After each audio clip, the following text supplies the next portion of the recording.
हाँ तो नमस्कार प्रणाम दोस्तों। आइए बात करते हैं भोजपुरी की एक गायिका है पुदीना गर्ल।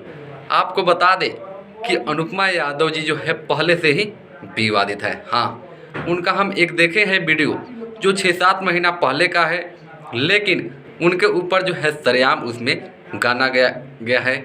आपको बता दें कि 6-7 महीना पहले का जो है वो वीडियो जो है बहुत ही तेज़ी से वायरल इस समय हो रहा है।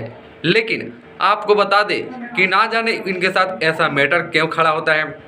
उनका पहले ऑडियो रिकॉर्डिंग वायरल हो जाता है, फिर वीडियो रिकॉर्डिंग जो है वायरल हो जाता है, लेकिन इसको लेकर जो है मेरे चैनल पुष्टि नहीं करती है। लेकिन हम जो देखते हैं वही बताते हैं।